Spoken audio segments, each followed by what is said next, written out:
ನಮಃ ಶ್ರೀ ಗುರುಭ್ಯೋ ನಮಃ. ಎಲ್ಲರಿಗೂ ನಮಸ್ಕಾರ. ನಾವು ಇವಾಗ ಎಲ್ಲಿ ಇದ್ದೇವೆ ಅಂತ ಹೇಳಿದರೆ ಶ್ರೀರಂಗ ವೇದವಿದ್ಯಾ ಗುರುಕುಲದ ಒಂದು ಸ್ಥಾಪಕರು ಆ ಗುರುಕುಲಕ್ಕೋಸ್ಕರ ತಮ್ಮ ಇಡೀ ಜೀವನವನ್ನು ಮುಡುಪಾಗಿಕೊಂಡು ಎಲ್ಲ ವಿದ್ಯಾರ್ಥಿಗಳಿಗೆ ಉದ್ಧಾರ ಮಾಡಿದವರು.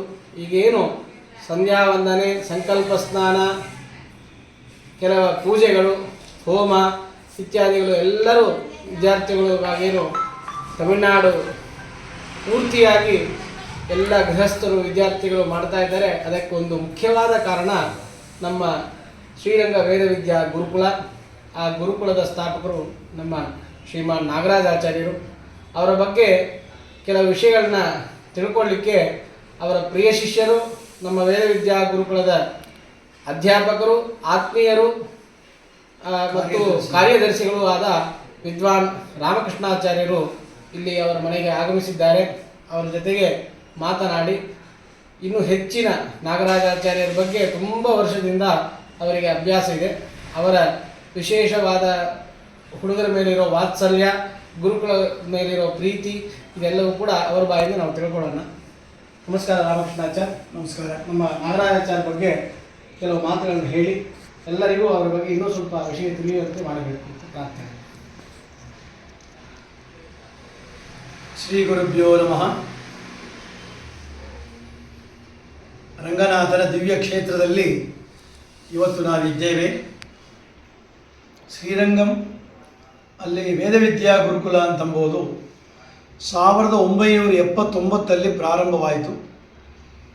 ಆ ಗುರುಕುಲದ ಸ್ಥಾಪನೆಗೆ ಬಹಳ ಮುಖ್ಯವಾದ ಪಾತ್ರವನ್ನು ವಹಿಸಿದವರು ಶ್ರೀಮುಷ್ಣಂ ವಿ ನಾಗರಾಜಾಚಾರ್ಯರು.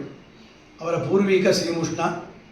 ಅವರ 15ನೇ ವಯಸ್ಸಲ್ಲೇ ಅವರ ತಂದೆ ತೀರಿ ಹೋಗಿ ಅವರ ಸೋದರ ಮಾವನಾದ ರಾಮಮೂರ್ತಿ ಶರ್ಮ ವ್ಯಾಕರಣ ಪಂಡಿತರು ತಿರುಪತಿ ಯೂನಿವರ್ಸಿಟಿಯಲ್ಲಿ ಇದ್ದ ಅವರ ಮನೆಯಲ್ಲಿ ತಮ್ಮ 10ನೇ ತರಗತಿಯನ್ನು ಮುಗಿಸಿ ತದನಂತರ ಎಲ್ಲಿ ಹೋಗೋದು, ಏನು ಮಾಡೋದು ಅಂತ ಯೋಚನೆ. ಅವರಿಗೆ 2 ತಮ್ಮಂದರು, ಅಣ್ಣಾಜಿ ರಾಯರು ಅಂತೊಬ್ಬರು, ಶ್ರೀಮುಷ್ಣಂ ಶ್ರೀನಿವಾಸರಾಯರು ಅಂತೊಬ್ಬರು, ಜೊತೆಗೆ ಹುಟ್ಟಿದ ಹೆಣ್ಣು ಮಕ್ಕಳು 3 ಜನ. ಈ ರೀತಿ ದೊಡ್ಡ ಕುಟುಂಬವನ್ನು ನಿರ್ವಹಣೆ ಮಾಡುವ ಜವಾಬ್ದಾರಿ ಅವರಿಗೆ ಬಂತು. ಆಗ ತನ್ನ ಮಾಮಂದರಾದ ಸೋದರ ಮಾವನ ಅನುಮತಿಯಿಂದ ಹೊರಟು ಎಲ್ಲಿ ಹೋಗೋಣ ಅಂತ ಯೋಚನೆ ಮಾಡಿದಾಗ ಬಸ್ ಸ್ಟ್ಯಾಂಡಲ್ಲಿ ನಿಂತ್ಕೊಂಡು ದೇವರನ್ನು ಪ್ರಾರ್ಥನೆ ಮಾಡ್ತಾ ಇದ್ದರಂತೆ, ತಿರುಪತಿಯ ಬಸ್ ಸ್ಟ್ಯಾಂಡಲ್ಲಿ. ಆಗ ಶ್ರೀರಂಗ ಬಸ್ಸು ಅವರ ಮುಂದೆ ಬಂದಾಗ ನಾವು ಶ್ರೀರಂಗಕ್ಕೆ ಹೋಗೋಣ ಅಂತ ಹೊರಟು ಬ್ರಾಹ್ಮಣರು, ಮಾಧ್ವರು, ಶಾಸ್ತ್ರಜ್ಞರು, ವೇದಜ್ಞರು ಇರುವ ಕ್ಷೇತ್ರ, ಭೂಲೋಕ ವೈಕುಂಠ ಅಂತ ಪ್ರಸಿದ್ಧವಾದ ಕ್ಷೇತ್ರಕ್ಕೆ ಹೋಗೋಣ, ದೇವರ ಅಪ್ಪಣೆ ಕೊಟ್ಟಿದ್ದಾನೆ ಅಂತ ತಿಳ್ಕೊಂಡು ಹೊರಟಿದ್ದಾರೆ. ಬಂದು ಇಲ್ಲಿ ಚಿಕ್ಕ ವಯಸ್ಸಲ್ಲೇ ಅವರಿಗೆ ಒಳ್ಳೆ ರೀತಿಯ ಒಂದು ಸದಾಚಾರಗಳು ಇದ್ದ ಕಾರಣ ಅವರು ಆ SLC ಆದ ಮೇಲೆ ಸ್ವಲ್ಪ ಮೇಲೆ ಓದಿ ಮಿಲಿಟ್ರಿಯಲ್ಲಿ ಸೇರಿ ಮತ್ತು ರೈಲ್ವೆಯಲ್ಲಿ ಕೆಲಸಕ್ಕೆ ಸೇರಿದ್ದಾರೆ. ಆಮೇಲೆ ಅಲ್ಲಿ ಅವರು ಪಾರಾಯಣ, ಸುಮಧ್ವಿಜಯ, ಅರಿವಾಯುಸ್ತುತಿ ಎಲ್ಲ ಲೋಕಲ್ ಇರೋ ಎಲ್ಲರಿಗೂ ಪಾಠ ಹೇಳ್ತಾ ಬರಲು ಅವರ ಜೊತೆಗೆ ಕೇಶವಮೂರ್ತಿ ರಾಯರು ಅಂತ BN ಕೇಶವಮೂರ್ತಿ ರಾಯರು ಭಾಳ ಪ್ರಸಿದ್ಧವಾದ ವ್ಯಕ್ತಿಗಳು ಶ್ರೀರಂಗದಲ್ಲಿ. ಅವರು ಡಾಕ್ಟರ್ ಗೋಪಿನಾಥ ರಾಯರು ರಾಜಗೋಪುರ ನಿರ್ಮಾಣಕ್ಕೆ ಏನು ಒಂದು ಮುಖ್ಯ ಪಾತ್ರವನ್ನು ವಹಿಸಿದರೋ ಆ ಡಾಕ್ಟರ್ KS ಗೋಪಿನಾಥನವರು ಮತ್ತು ಡಾಕ್ಟರ್ A ರಾಘವರಾಯರು. ನಾನು ನೋಡುವಾಗಲೇ ಅವರಿಗೆ 80 ವಯಸ್ಸಿಗೆ ಮೇಲೆ, ಆದರೆ ಗುರುಕುಲಕ್ಕೆ 96 ವಯಸ್ಸುವರೆಗೆ ಪ್ರತಿದಿನವೂ ಬಂದು ಗುರುಕುಲದ ಮಕ್ಕಳ ಯೋಗಕ್ಷೇಮ, ಅಡಿಗೆ, ತಿಂಡಿ, ಊಟ ಎಲ್ಲವನ್ನು ನಾವು ಅವರು ನಿಂತು ನೋಡೋದನ್ನು ನಾವು ನೋಡಿದ್ದೇವೆ. ಮತ್ತು ಗೋಪಿನಾಥರಾಯರ ತಾಯಿ ಕಾಟ್ಟುಪುತ್ತೂರು ಸಿಂಗಾರಿ ಅಮ್ಮಾಳವರು ಮಠಕ್ಕೆ ಬಂದಾಗೆಲ್ಲ ಮಕ್ಕಳನ್ನು ಕೂಗಿ ಕಾಫಿ ಚೆನ್ನಾಗಿದೆಯಾ, ಊಟ ಚೆನ್ನಾಗಿದೆಯಾ ಅಂತ ನೋಡಿ ಮಾಡಿದ್ದನ್ನು ನಾವೆಲ್ಲ ಕಂಡಿದ್ದೇವೆ. ಆ ರೀತಿ 3 ಜನ ಮರಲಿಕ್ಕಾಗೋದು. ಒಂದು ಗೋಪಿನಾಥರಾಯರು, ಇನ್ನೊಂದು ಡಾಕ್ಟರ್ A ರಾಘವರಾಯರು, ಮತ್ತೊಂದು ನಮ್ಮ ಶ್ರೀಮುಷ್ಣಂ ವಿ ನಾಗರಾಜಾಚಾರ್ಯ. ಉಳಿದ ಇಬ್ಬರು ಕೂಡ ಇದರ ಪೋಷಕರಾಗಿದ್ದರು. ಆದರೆ ನಮ್ಮ ಶ್ರೀಮುಷ್ಣಂ ವಿ ನಾಗರಾಜಾಚಾರ್ಯರು ಬೆಳಿಗ್ಗೆ 18 ದಿನಗಳು ಗುರುಕುಲ ಒಳಗೆ ಬಂದುಬಿಟ್ರೆ ಹೊರಗೆ ಹೋಗುವ ಪ್ರಶ್ನೆಯೇ ಇಲ್ಲ. ರಾತ್ರಿ ಹಗಲು ಮಕ್ಕಳ ಜೊತೆಗೆ ಮಲಗಿ, ಮಕ್ಕಳ ಜೊತೆಗೆ ಎದ್ದು, ಅವರಿಗೆ ಖಾರ, ಉಪ್ಪು, ಸಿಹಿ ಎಲ್ಲವನ್ನು ಸರಿಯಾದ ರೀತಿಯಲ್ಲಿ ಆಗ್ತದ ಅಂತ ತಾನೂ ಆಹಾರವನ್ನು ಸ್ವೀಕಾರ ಮಾಡಿ ಮಕ್ಕಳ ಯೋಗಕ್ಷೇಮವನ್ನು ನೋಡಿದವರು. ಬಹಳ ದಯಾಳು, ಅತ್ಯಂತ ಮೃದುವಾದ ಮಾತುಗಳು. ಯಾವ ಅಧ್ಯಾಪಕರಿಂದ ಸಮಾಳಿಸಲಿಕ್ಕಾಗದೇ ಇರುವ ಮಕ್ಕಳು, ಅಳುವ ಮಕ್ಕಳನ್ನು ಇವರು ಮಾತಾಡಿ ಸರಿ ಮಾಡಿ ಅವನು ಓದಿ ಹೋಗೋವರೆಗೆ ಅವನಿಗೆ ಸರಿಯಾದ ಗಮನ ಕೊಟ್ಟವರು ಶ್ರೀಮುಷ್ಟಂ ನಾಗರಾಜಾಚಾರ್ಯರು. ಇದಕ್ಕೆಲ್ಲ ಮೂಲ ಕಾರಣ ರಾಘವೇಂದ್ರ ಮಠಾಧೀಶರಾದ ಪ್ರಾತಸ್ಮರಣೀಯರಾದ ಸುಜಯೀಂದ್ರರ ಮಂತ್ರಾಕ್ಷತೆ ಬಲ. ಅದನ್ನು ಯಾರೂ ಮರೀಲಿಕ್ಕೆ ಸಾಧ್ಯವೇ ಇಲ್ಲ. ನಾನು ಕಣ್ಣಾರ ಕಂಡವ. ನಾನು ಅವರು ಇಲ್ಲಿ ಸಂಚಾರ ಕ್ರಮದಲ್ಲಿ ಗುರುಕುಲ ಸಮಯಕ್ಕೆ ಬಂದಿದ್ದರು. ಗುರುಕುಲ ಪ್ರಾರಂಭವಾಗಿ 3ನೇ ವರ್ಷ, ಅದು 1980-81 ಇರಬೇಕು. 1989 ಆರಂಭ ಆಯಿತು. ಆಗ ಅವರು ಮಕ್ಕಳು, ಆಗ 40 ಮಕ್ಕಳಿದ್ದರು.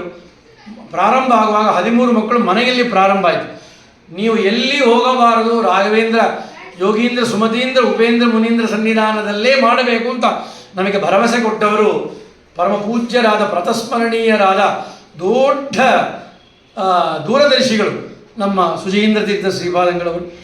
ಅವರು ನಮಗೆ ಬೆಂಬಲವನ್ನು ಕೊಟ್ಟು ನಾಗರಾಜಾಚಾರ್ಯ ವಿದ್ಯಾಪೀಠವನ್ನು, ಬ್ರ್ಯಾಂಚ್ ವಿದ್ಯಾಪೀಠವನ್ನು ನಿರ್ಮಾಣ ಮಾಡಿ ಮಕ್ಕಳಿಗೆಲ್ಲ ಸ್ಕಾಲರ್ಶಿಪ್ ಕೊಟ್ಟು 2-3 ಅಧ್ಯಾಪಕರನ್ನು ಹಾಕಿ ವ್ಯಾಕರಣ, ಸ್ತೋತ್ರ ಭಾಗಗಳು, ನಾಟಕಗಳು ಎಲ್ಲ ಹೇಳಿ ವಿದ್ಯಾಪೀಠದಿಂದ ಸರ್ಟಿಫಿಕೇಟ್ಸ್ ಎಲ್ಲ ಬರ್ತಾ ಇತ್ತು.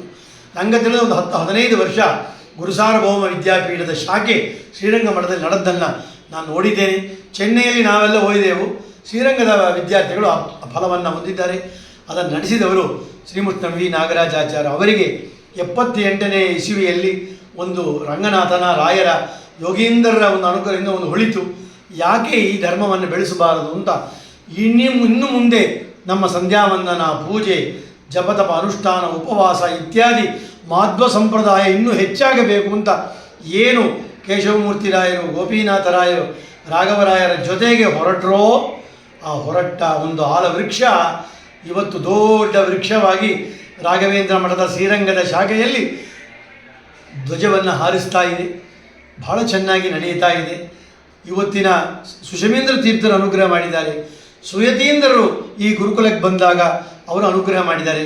ಇತ್ತೀಚೆಗೆ ಸುಬುಧೇಂದ್ರ ತೀರ್ಥರ ಪರಮ ಕರುಣೆಯಿಂದ ಈ ಗುರುಕುಲ ಭಾಳ ಚೆನ್ನಾಗಿ ನಡೆಯುತ್ತಾ ಇದೆ. ಒಂದು ರೀತಿಯ ಕೊರತೆಯೂ ಇಲ್ಲದೆ ಆ 18 ದಿನಗಳು ರಾಯರ ಮಠದ ಯಾವ ಮೂಲೆಗೆ ಯಾವ ಮಕ್ಕಳು ಎಲ್ಲಿ ಹೋಗಿ ಏನು ವಿಷಮ ಮಾಡಿದರೂ ತಾಳುವಿಕೆಯಿಂದ ಮಠದ ಎಲ್ಲ ಸಿಬ್ಬಂದಿಗಳು ಅಭಿಮಾನದಿಂದ ನೋಡ್ತಾ ಇದ್ದಾರೆ. ಬಲ್ಬು ಹೊಡೆಯೋರು, ಕೊಳಾಯಿ ಹೊಡೆಯೋರು, ಏನೇ ಹೊಡೆದರೂ ಯಾವ ರೀತಿಯ ಕೋಪವನ್ನು ತೋರಿಸದೆ ನಡೆಸ್ತಾರೆ ಅಂದರೆ ಕಾರಣ ಸುಜೀಂದ್ರರು ಹಾಕಿದ ಬೀಜ, ಅವರು ಕೊಟ್ಟ ಒಂದು ಅನುಗ್ರಹ, ಒಂದು ತಾಳುವಿಕೆಯ ಒಂದು ಉನ್ನತಿ. ಇವತ್ತು ನಾವೆಲ್ಲ ಒಂದು 10 ಜನ 13 ಜನ ಮೊದಲ ವರ್ಷದಲ್ಲಿದ್ದರು. 2ನೇ ವರ್ಷದಿಂದ ನಾನು ಬರ್ತಾ ಇದ್ದೆ. ವಿದ್ಯಾರ್ಥಿಯಾದೆ, ಅಧ್ಯಾಪಕನಾದೆ, ಪೇರೆಂಟ್ ಆದೆ, ಈಗ ಕಾರ್ಯದರ್ಶಿಯಿಂದ ನನ್ನ ಈ ಸಮಿತಿಯವರು ಹೇಳಿದ್ದಾರೆ. ಅವೆಲ್ಲವೂ ಕೂಡ ಎಲ್ಲ ಮಹನೀಯರ, ಯೋಗೀಂದ್ರ ಮೊದಲಾದ ಮಹನೀಯರು, ಲಕ್ಷ್ಮೀನಾಥ, ಲಕ್ಷ್ಮೀಪತಿ, ಲಕ್ಷ್ಮೀನಿಧಿ ಮೊದಲಾದ ಜ್ಞಾನಿಗಳ ಸನ್ನಿಧಾನ, ಸ್ವರ್ಣವರ್ಣ ತೀರ್ಥರ ಮೂಲ ಬೃಂದಾವನ, ಭಾವಬೋಧಕರಿಂದ ಪ್ರತಿಷ್ಠಿತವಾದ ವಾಯುದೇವರು, ಎಲ್ಲಕ್ಕೂ ಮೇಲೆ ಕ್ಷೇತ್ರಮೂರ್ತಿಯಾದ ರಂಗನಾಥನ ಪರಮಾನುಗ್ರಹ ಈ ಗುರುಕುಲದ ಮೇಲೆ ಇದೆ. ಎಷ್ಟೋ ಗುರುಕುಲ ಪ್ರಾರಂಭ ಮಾಡ್ತಾರೆ, 10-12 ವರ್ಷಗಳಲ್ಲಿ ಮುಚ್ಚಿಬಿಡ್ತಾರೆ. ಆದರೆ 46ನೇ ವರ್ಷದ ಗುರುಕುಲ 2025 ಏಪ್ರಿಲ್ 29ನೇ ತಾರೀಕು ಪ್ರಾರಂಭವಾಗಿ ಮೇ 14ನೇ ತಾರೀಕುವರೆಗೆ ನಡೀಲಿಕ್ಕಿದೆ. ಅದರಲ್ಲಿ ದೇವರ ಪೂಜೆ, ಸತ್ಯನಾರಾಯಣ ಪೂಜೆ, ಗ್ರಹ ಮಂತ್ರಗಳು, ಪುಣ್ಯಾವಾಚನಕ್ಕೆ ಉಂಟಾದ ಪ್ರಯತ್ನಗಳು, ಆಚಾರ್ಯರ ಗ್ರಂಥಗಳಲ್ಲಿ ಶ್ರದ್ಧೆ ಬರುವಂತೆ ವೇದಾಂತದ ರುಚಿ, ಈ ರೀತಿ ಸ್ತೋತ್ರ ಭಾಗಗಳು, ಅಗ್ನಿ ಕಾರ್ಯ, ಸ್ನಾನ ಸಂಕಲ್ಪ, ಪರಿಶೇಚನ ಮಂತ್ರ, ಯಜ್ಞೋಪವೀತ ಧಾರಣ ಮಂತ್ರ ಮೊದಲಾದ ಎಲ್ಲವನ್ನು ಎಲ್ಲ ಅಧ್ಯಾಪಕರು ಹೇಳಿಕೊಡ್ತಾ ಇದ್ದಾರೆ.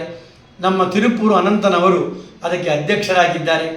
SMS ಗೋಪಿನಾಥಾಚಾರ್ಯರು ನಮ್ಮ ಜೊತೆಗೆ ಕಾರ್ಯದರ್ಶಿಗಳಾಗಿದ್ದು ಅವರು ಉಪಕಾರ ಮಾಡ್ತಾ ಇದ್ದಾರೆ. 18 ದಿನಗಳು ರಾತ್ರಿ ಹಗಲು ಮಕ್ಕಳ ಜೊತೆಗಿದ್ದು ನೋಡ್ತಾ ಇದ್ದಾರೆ. ಈ ರೀತಿ ಇಲ್ಲಿ ಓದಿ ಬಂದ ಹುಡುಗರೆಲ್ಲರೂ ಕೂಡ ಸಹಕರಿಸ್ತಾ ಇದ್ದಾರೆ. ಶ್ರೀಮುಷ್ಟಂ ವಿ ಶ್ರೀನಿವಾಸಾಚಾರ್ಯರು ಕೆಲಸದಲ್ಲಿ ಇದ್ದಾಗಲೂ ಬಂದು ಹೋಗ್ತಾ ಇದ್ದರು. ಈಗಂತೂ ಸಂಪೂರ್ಣವಾಗಿ ತನ್ನ ಗುರುಕುಲದ ಸೇವೆಯಲ್ಲಿ ತೊಡಗಿಸಿಕೊಂಡಿದ್ದಾರೆ. ಶ್ರೀಧರತ SMS ರೀಜನಲ್ ಮ್ಯಾನೇಜರ್ ಆಗಿದ್ದಾರೆ. ಅವರು 10 ದಿನಕ್ಕೆ ಮುಂಚೆ ಇಲ್ಲಿ ಗುರುಕುಲದ ಎಲ್ಲ ವ್ಯವಸ್ಥೆಗಳನ್ನು ನೋಡ್ತಾ ಇದ್ದಾರೆ. ಎಲ್ಲದಕ್ಕೂ ಮೇಲೆ ಅನುವ್ರತ ಪಿತುಪುತ್ರ ಅಂತ ವೇದ ಹೇಳ್ತಾ ಇದೆ. ತಂದೆ ಮಾಡಿದ ಧರ್ಮವನ್ನು ಮಕ್ಕಳು ಮುಂದುವರಿಸಬೇಕು ಎಂಬುದು ಎಲ್ಲರ ಮನೆಯಲ್ಲಿ ನೋಡೋದು ಅಪರೂಪವಾಗಿದೆ. ಆದರೆ ನಮ್ಮ ಶ್ರೀಮುಷ್ಟಂ ನಾಗರಾಜಾಚಾರ್ಯರ ಮಕ್ಕಳು ಜ್ಯೇಷ್ಠ ಪುತ್ರರಾದ ಸೇತುಮಾಧವ, ಮತ್ತು ಚಿಕ್ಕ ಮಕ್ಕಳಾದ ರಘುತ್ತಮ ಅವರಿಬ್ಬರೂ ಕೂಡ ಈ ಗುರುಕುಲದ ಅಕಾಡೆಮಿಕ್ಸ್ ಆಗಲಿ ಅಡ್ಮಿನ್ ಆಗಲಿ ಎಲ್ಲವನ್ನು ವೆಬ್ಸೈಟೆಲ್ಲ ತಯಾರು ಮಾಡುವ ಹಂತಕ್ಕೆ ಹೋಗಿ ಬಹಳ ಸರಿಯಾದ ರೀತಿಯಿಂದ ಗುರುಕುಲ ನಡೀಲಿಕ್ಕೆ ಉಪಕರಿಸ್ತಾ ಇದ್ದಾರೆ. ಈ ಗುರುಕುಲ ಒಂದು ಸಮಿತಿಯ ಗುರುಕುಲ ಅಲ್ಲ, ಶ್ರೀರಂಗ ರಂಗನಾಥನ ಯೋಗೇಂದ್ರರಿಂದ ಪೂಜ್ಯರಾದ ರಾಯರ ಗುರುಕುಲ ಇದು. ಒಂದು ಮಕ್ಕಳಿಗೂ ಕೂಡ ಇದುವರೆಗೆ ಹಾವು ಕಚ್ಚಿತು, ಚೇಳು ಕಚ್ಚಿತು, ಕಳಗೆ ಬಿದ್ದರು, ಫ್ರ್ಯಾಕ್ಚರ್ ಆಯಿತು, ಜ್ವರ ಬಂತು, ಚಳಿ ಬಂತು, ದೊಡ್ಡ ಕಾಯಿಲೆ ಬಂತು ಅಂತ ಏನೂ ಇಲ್ಲ. ಕಾರಣ ಪರಮ ಕರುಣಾಳು, ಅತ್ಯಂತ ದಯಾಳುವೆ ಅಂತ ಹೇಳುವ ರಾಯರ ದೃಷ್ಟಿ ಮುಂದೆ ಈ ಮಕ್ಕಳೆಲ್ಲ ಓಡಾಡ್ತಾ ಇದ್ದಾರೆ. ಅವರ ಜೊತೆಗೆ 4 ಜನ ಆ ಮಕ್ಕಳನ್ನು ಬೆಳೆಸ್ತಾ ಇದ್ದಾರೆ. ಯೋಗೀಂದ್ರ, ಸುಮತೀಂದ್ರ, ಉಪೇಂದ್ರ, ಮುನೀಂದ್ರರು. ಇಂಥ ಮಹನೀಯರ ಮುಂದೆ ಓಡಾಡುವ ಮಕ್ಕಳಿಗೆ ಯಾವ ರೀತಿಯ ಕಷ್ಟ ಬರಲು ಸಾಧ್ಯ ಇಲ್ಲ. ಇನ್ನು ಮುಂದೆ ಎಲ್ಲ ತಾಯಿ ತಂದೆಯರಲ್ಲಿ ಪ್ರಾರ್ಥನೆ ಏನು ಅಂದರೆ, ನಮ್ಮ ನಾಗರಾಜಾಚಾರ್ಯ ಸೆಂಟೆನರಿ ಸೆಲಿಬ್ರೇಷನ್ ಶತಮಾನೋತ್ಸವದ ಅಂಗವಾಗಿ ಒಂದು ದಿನ ಎಲ್ಲ ಓಲ್ಡ್ ಬಾಯ್ಸನ್ನು ಕರೆಸಿ ಅವತ್ತು ಆ ಅಮ್ಮಾ ಮಂಡಪಂ ನಾಗರಾಜರಾಯರಿಂದ ನಿರ್ಮಿತವಾದ ಆ ರಂಗನಾಥ್ ಅಂತ ಇದ್ದಾರೆ, ಅವರ ಪ್ರದೇಶದಲ್ಲಿ ಒಂದು ದಿನ ಕಾರ್ಯಕ್ರಮ ಶತಮಾನೋತ್ಸವವನ್ನು ಮಾಡಬೇಕು ಅಂತ ಪ್ರಯತ್ನ ಇದೆ. ಅವರು ನಮ್ಮಲ್ಲಿ ವಿಜ್ಞಾಪಿಸಿದ್ದಾರೆ. ಎಲ್ಲ ಪೇರೆಂಟ್ಸು ಸ್ಟೂಡೆಂಟ್ಸ್ ಎಲ್ಲ ಬರಬೇಕು. ಅದು ಮಾತ್ರವಲ್ಲದೆ ಈ ಶ್ರೀಸುಧಾ, ಮಧ್ವ ಸಿದ್ಧಾಂತ ಮೊದಲಾದ ಪತ್ರಿಕೆಗಳಲ್ಲಿ 30 ವರ್ಷಕ್ಕೂ ಮೇಲೆ ತಮ್ಮ ಸೇವೆಯನ್ನು ಅಖಂಡವಾಗಿ, ಅವರ 90 ವಯಸ್ಸಿಗೆ ಕೂಡ ದೇವರು ಯಾವ ರೀತಿಯ ಒಂದು ಟಯರ್ಡ್ನೆಸ್, ಫೆಟಿಕ್ನೆಸ್ ಕೊಟ್ಟವನೇ ಅಲ್ಲ. 9 ವಯಸ್ಸಿಗೆ ಕೂಡ ಕೂತುಕೊಂಡು ಎಲ್ಲ ಪ್ರೂಫನ್ನಲ್ಲಿ ನೋಡಿ 96 ವರ್ಷದವರೆಗೆ ತಮ್ಮ ಆಚಾರ್ಯರ ಸೇವೆಯನ್ನು ಮಧ್ವ ಸಿದ್ಧಾಂತ ಉನ್ನಾಹಿನಿ ಸಭೆಯ ಒಂದು ಪತ್ರಿಕೆಗಳ ಉನ್ನಾಹಕ್ಕೆ ಪ್ರಯತ್ನ ಪಟ್ಟಿದ್ದಾರೆ. ನಾವೆಲ್ಲರೂ ಅಲ್ಲಿ ಸೇರಿದ್ದೇವೆ. ಒಂದು ಮಠಕ್ಕೆ ಸೇರಿದ ಗುರುಕುಲ ಅಲ್ಲ ಇದು. ಇಡೀ ಮಾಧ್ವ ಜನಾಂಗ ಉದ್ಧಾರ ಆಗಬೇಕು ಅಂತ ಪ್ರಯತ್ನ ಪಡುವ ಒಂದು ಸಂಘಗಳು ಇದೆ ಅಂದರೆ ಅದರಲ್ಲಿ ಉತ್ತಮ ರೀತಿಯ ಸೇವೆಯನ್ನು ಮಾಡ್ತಾ ಇರುವ ದೊಡ್ಡ ಸಮಿತಿ ವೇದವಿದ್ಯಾ ಗುರುಕುಲ ಶ್ರೀರಂಗ ಅಂತ ಹೇಳೋದರಲ್ಲಿ ದೊಡ್ಡ ಹೆಮ್ಮೆಯಿಂದ ನಾನು ಹೇಳ್ತಾ ಇದ್ದೇನೆ. ನಾವೆಲ್ಲರೂ ಸೇರಿ ಮಾಡುವ ಈ ಗುರುಕುಲಕ್ಕೆ ಒಂದು 3-4 ವಾಲಂಟಿಯರ್ಸು ಆ ದಿನಗಳು ನಮ್ಮನ್ನು ಸಂಪರ್ಕಿಸಿದರೆ ಅವರ ಸೇವೆ ಬೇಕಾಗಿದೆ. ಮಕ್ಕಳಿಗೆ ಸ್ನಾನ ಮಾಡಿಸಲಿಕ್ಕೆ, ಬಡಿಸಲಿಕ್ಕೆ, ಪಾಠ ಹೇಳುವ ಒಂದು ಶಕ್ತಿ ಇದ್ದವರು ಪಾಠವೂ ಹೇಳಬಹುದು. ಈ ರೀತಿ ಒಂದು 4-5 ವಾಲಂಟಿಯರ್ಸ್ ನಮಗೆ ಏಪ್ರಿಲ್ 28 ರಾತ್ರಿಗೆ ಬಂದು ಮೇ 15ನೇ ತಾರೀಕಿವರೆಗೆ ಇದ್ದರೆ ಅನುಕೂಲ ಅಂತ ಹೇಳಿ ಶ್ರೀಮಠದ ನರಸಿಂಹ ಅಂತ ಗುರುಕುಲದ ವಿದ್ಯಾರ್ಥಿಯಾಗಿ ಇದೇ ರಾಯರ ಮಠದಲ್ಲಿ ಅವರಿಗೆ ಈ ರಾಯರ ಮಠದ ನಿರ್ವಹಣಾ ಒಂದು ಯೋಗ್ಯತೆಯನ್ನು ರಾಯರು ಕೊಡಿಸಿ ಇವತ್ತು ರಾಯರ ಪರಮ ಗುರುಗಳಾದ ವಿಜಯೇಂದ್ರರ ಸನ್ನಿಧಾನದಲ್ಲಿ ಉತ್ತಮ ರೀತಿಯಿಂದ ಸೇವೆ ಮಾಡುವ ಭಾಗ್ಯವನ್ನು ಪಡೆದ ಗಜೇಂದ್ರ ಸಾಮಾಚಾರ್ಯರ ವಂಶವನ್ನು ಸೇರಿದ ನಮ್ಮ ನರಸಿಂಹ ಎಂಬುವ ಗುರು ಅವರು ಕೂಡ ನಮ್ಮ ಜೊತೆಗಿದ್ದು ಎಲ್ಲ ಸೇವೆಯನ್ನು ಮಾಡ್ತಾ ಇದ್ದಾರೆ. ಈ ರೀತಿಯ ಗುರುಕುಲದ ಒಂದು ಅಭಿವೃದ್ಧಿಗೆ ಎಲ್ಲ ಧನ, ಧಾನ್ಯ, ಮನಸ್ಸು, ತನು ಎಲ್ಲವನ್ನು ನೀವೆಲ್ಲರೂ ಕೊಟ್ಟು ಸಹಕರಿಸಬೇಕು ಅಂತ ಪ್ರಾರ್ಥಿಸ್ತಾ, ಇನ್ನು ಮುಂದೆ ರಂಗನಾಥನ ರಾಯರ ಪರಮಾನುಗ್ರಹ ಈ ಗುರುಕುಲಕ್ಕೆ ಇದೆ ಎಂಬುದರಲ್ಲಿ ಎಳ್ಳಷ್ಟು ನಮಗೆ ಭೇದ ಚಿಂತನೆ ಇಲ್ಲ. ಅನಂತನ ಮೊದಲಾದ ಎಲ್ಲರ ಮಾರ್ಗದರ್ಶನದಲ್ಲಿ ನಡೆಯುವ ಈ ಗುರುಕುಲ ಸೂರ್ಯಚಂದ್ರರಿರುವವರೆಗೆ ಈ ಧರ್ಮಾನುಷ್ಠಾನ, ಸಂಧ್ಯಾವಂದನ, ಪೂಜೆ ಎಲ್ಲ ನಡೆಯಲಿ. ಇವತ್ತಿನವರೆಗೆ 5,000ಕ್ಕೂ ಮೇಲಾದ ಹುಡುಗರು ಅಲ್ಲಲ್ಲಿ ಭಾರತ ದೇಶದ ಎಲ್ಲ ವಿದೇಶಗಳಲ್ಲಿಯೂ ತಾನು ತನ್ನ ಮಕ್ಕಳು ಮೊಮ್ಮಕ್ಕಳಿಗೆ ದೇವರ ಸಂಧ್ಯಾವಂದನ ಹೇಳಿಕೊಡ್ತಾ ಇದ್ದಾರೆ ಅಂದರೆ ಆ ಬೀಜ ಎಲ್ಲಿಂದ ಬಂತು?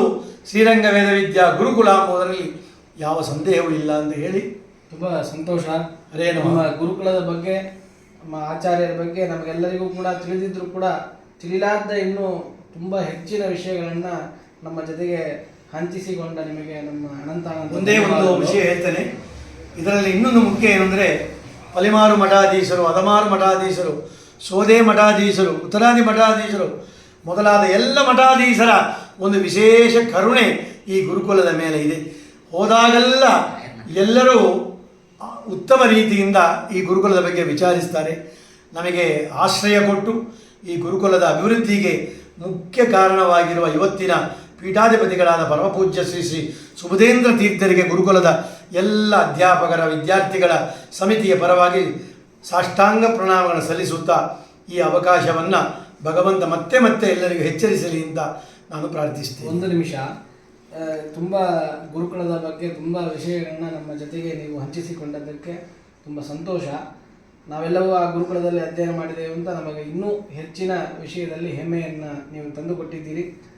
ಈಗೀಗ ಉಪನಯನ ಆದ ವಟುಗಳು ಈ ಗುರುಕುಲಕ್ಕೆ ಸೇರಬೇಕು ಅಂತ ವಿಡಿಯೋ ನೋಡಿದ ಮೇಲೆ ಅವರಿಗೆ ಅನಿಸ್ಬೋದು.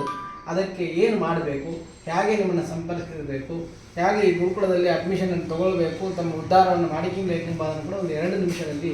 ಏಪ್ರಿಲ್ 29ನೇ ತಾರೀಕು ಗುರುಕುಲ ಪ್ರಾರಂಭವಾಗಿ ಮೇ 14ನೇ ತಾರೀಕುವರೆಗೆ ನಡೀಲಿಕ್ಕಿದೆ. ಹೋದ ವರ್ಷ ಸ್ವಲ್ಪ ದಿನ ಮುಂದೆ ಹಾಕಿದ ಕಾರಣ ಭಾಳ ಸ್ವಲ್ಪ ಶ್ರಮ ಆಯಿತು. ಈ ವರ್ಷ ಏಪ್ರಿಲ್ ಮೊದಲ 2-3 ತೇದಿಗಳ ಒಳಗೆ ವೆಬ್ಸೈಟಲ್ಲಿ ಅಪ್ಲಿಕೇಶನ್ಸ್ ಬರ್ತದೆ. ಯಾರೆಲ್ಲ ಆ ವೆಬ್ಸೈಟಲ್ಲಿ ಆ ನಂಬರ್ಸನ್ನು ಕಾಂಟ್ಯಾಕ್ಟ್ ಮಾಡಿ ಆ ಲಿಂಕಲ್ಲಿ ತಮ್ಮ ಎಲ್ಲ ರೀತಿಯ ಒಂದು ಡೀಟೇಲ್ಸನ್ನು ಫಿಲ್ಲಪ್ ಮಾಡ್ತಾರೋ ನಿಶ್ಚಯ ಅವರಿಗೆಲ್ಲ ಉಂಟು.